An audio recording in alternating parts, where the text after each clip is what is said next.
covering news that matters. Fox 23 News at 5:30 starts right now. An OU grad who's been living and working in Thailand was arrested and charged with defamation. The allegation, he insulted the monarchy. Tulsa's investigative reporter Jana Clark talked to his mom, and who teaches at OU. How are you holding up? Not good, but you see me sitting here, I do my job. I show up, I've been grading essays. Peggy Chambers teaches at the University of Oklahoma. She's been teaching college students here since 1980. Right now, she's a mom worried about her son. I can't even imagine what this has been like for you. Well, if you have children, and one of them spent the night in a Thai prison for falsely accused of doing something he didn't do. Her son, Paul Chambers, grew up in Norman and earned 2 undergraduate degrees at OU. Sooner born and sooner bred, is that what they say? Oh, yeah, and sooner to the bone marrow. After Paul finished 2 master's degrees in international relations, he joined the Peace Corps in Thailand. His love for Thailand, do you think it started with the Peace Corps? Oh, yeah. He fell in love with the people and the Thai culture. Paul got his PhD in political science and then made a life in Thailand, doing research at Naresuan University, and he got married. He's married to a Thai, a woman. She's a dean at his university. Had things been going well for his career and his life in Thailand? Oh, yeah. His specialty is the Thai military history. Paul wrote this book about the Thai military in 2017, and last year, his book was published about Thai politics seen through the careers of Thai military leaders. He's interviewed in this book every one of the generals. Now Paul's 58.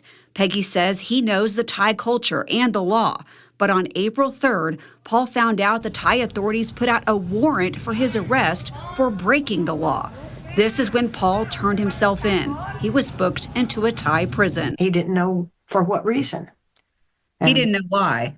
No, he just had to appear. But what exactly does the accusation surround? That he committed the crime of lèse-majesté, which is you said something derogatory about the king. If you do this in Thailand, you can be imprisoned.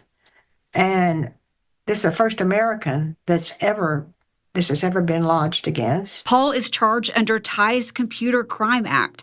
For that, Peggy says Paul could go to prison for 15 years. They read the accusation. He said, I didn't write that. I have nothing to do with writing that. Peggy says it's actually over this blurb written for a webinar announcement back in October. He was invited to participate in this webinar in Bangkok, sponsored by this think tank out of Singapore. What was his role in that webinar? He was a participant. The announcement names Paul as the speaker. They advertised it somehow and made this write-up that he hadn't even seen on their webpage. And that's the basis of the accusation, is this description that he had no hand in writing. What exactly was written and who wrote it?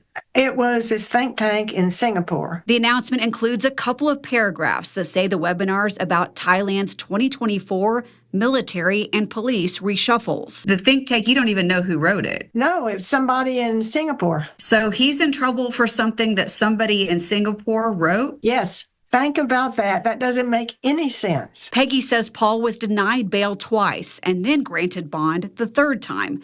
You can see him wearing an ankle monitor in this photo. He's out with an ankle monitor, no passport, and no work visa, which means no income and no access to the money he has in the bank there. Are you able to talk to him? Yes. Yeah.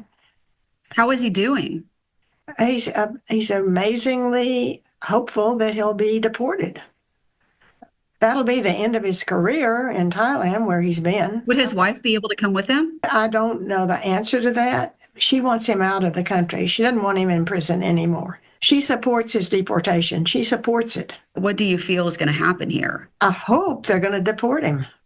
I can't imagine the bad publicity if an American is held in Thailand for committing lèse-majesté that he didn't commit. What if an innocent tourist were over there and said something? Can they just pick him up on the street and charge him and throw him in jail? It's unjust. Paul's story has been plastered all over news nationwide, like the Washington Post and the New York Times. and internationally, like this article in the Bangkok Post. The U.S. Department of State put out this statement. It says, the United States is alarmed by the arrest of U.S. citizen Paul Chambers in Thailand. We are in communication with the Thai authorities regarding this case.